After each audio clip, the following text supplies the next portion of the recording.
Today, we are going to talk about what is known as percent of change. Percent of change is if I know the original, let's say, for example, I was driving on Monday down my street, not even my street. I was driving down McBean. And I passed a gas station. And on Monday, the price of gas was $3.71. This morning, so this was on Monday. This morning when I drove by that same Shell station, the price of gas was $3.88. That's today.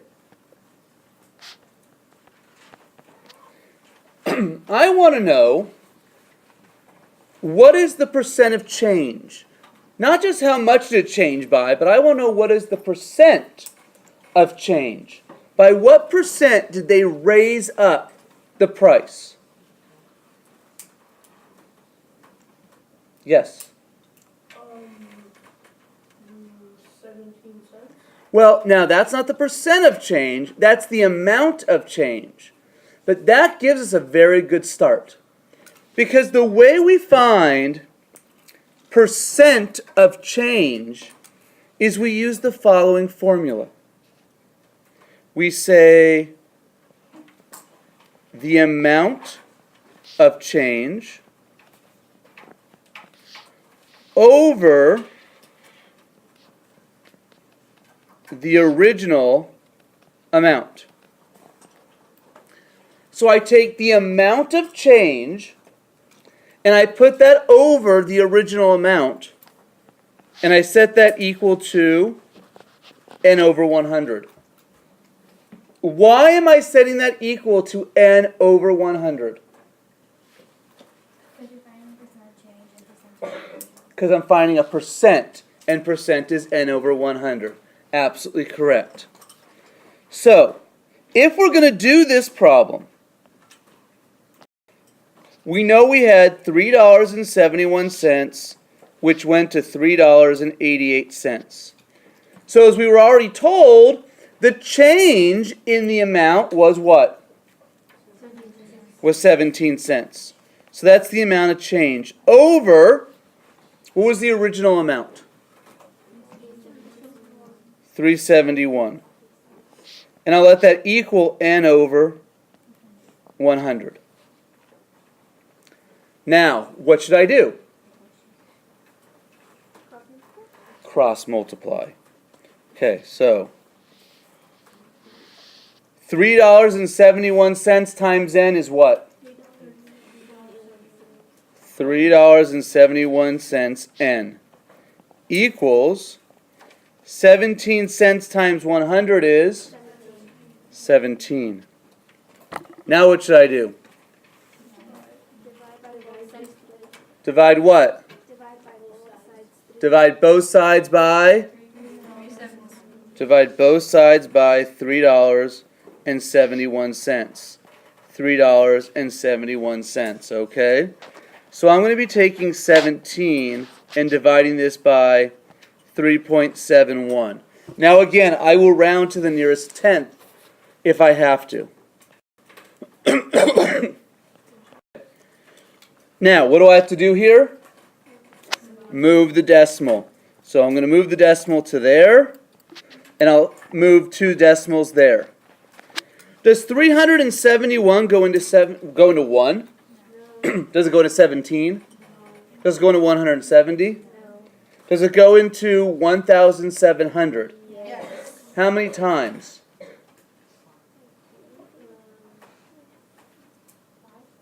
5 times? Let's see if that works. We can try 5, and that's 5. That'd be 35. Oh, that's going to give me 18. That's too much, isn't it? So 5 is too much, so what could I use instead? 4. That's 4. 4 times 7 is 28. And 4 times 3 is 12, plus 2 is 14. Okay, let's subtract. I'm going to have to borrow. That's going to be 6, 1, 2. Add a 0 and bring it down. How many times do you think 371 is going to go into 2,160?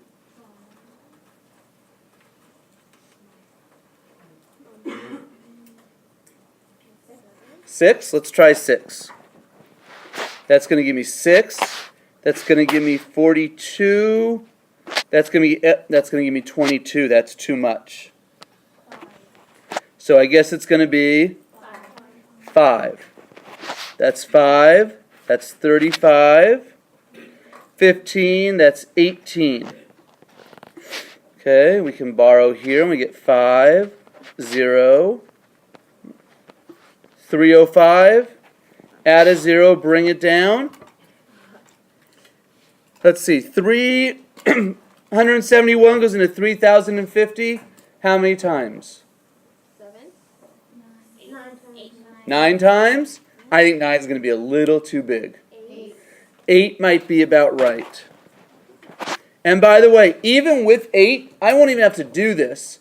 Because does 8 round that up? So n is going to be approximately 4.6%. Now, was this an increase or a decrease? And I have to write that down. So my answer is approximately a 4.6% increase. No, in this case, I don't have to, because that's the difference between the proportion and the equation. In the proportion, because I'm using n over 100, I don't have to move the decimal over. In the equation, I'm not. That's why I have to move the decimal over in the equation. Okay? Let me give you one to try. Let me give you one to try. Let's take a simple one. 15 yards to 18 yards. Find the percent of change and indicate if it's an increase or a decrease. I'll let you try it. If I do this, I start with the amount of change. What's the amount of change? 3 yards. What is the original distance? 15. And what do I set that equal to? N over 100. Now I will cross multiply. What's 15 times n? 15n equals 300. Now what? Divide both sides by 15. And I get n equals actually 20%, and that's a increase. Does that make sense? Okay, look at this one. Take a look at this one. Let's do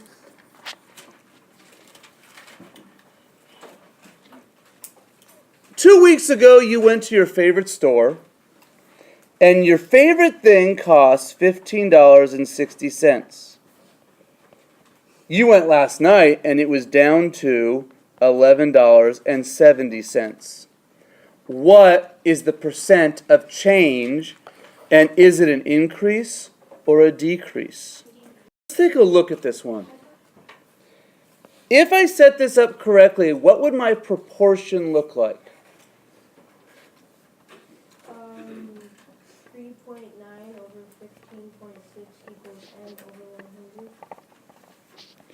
3.9 over 15.6 equals n over 100. Because the change is the difference between the two numbers, which is 3.9. The original is always the first number, That's 15.6, and that equals n over 100. It's not a negative. It's not negative. It's always, the change is always going to be positive. The change will always be positive in this case. When I cross multiply, I get 15.6n equals 390. Yes? If I divide both sides by 15.6, what you get is 25%. Is it an increase or a decrease? It is a decrease. Oops, that's spelled wrong. Let's try that again. That's a 25% decrease. I got 26%. Check your arithmetic. It should be 25%. Well, no. In this case, because what you're doing here, if you look, you're taking 390 and you're dividing it by 15.6. Well, I move that decimal over and add a 0. 15.6 will go into 390 twice, which will be 12, 11, 3. When I subtract, I get 8, I get 78. Put a 0 down. 5, and that actually comes out to be 780. So it's a 25% decrease. Put my decimal out. I got the right. Questions on that? I got 26% by accident because I subtracted. You subtracted wrong? Okay. Your homework tonight is worksheet percents 9, and it's all about finding the percent of change. It's on. Let's go ahead and pass that back.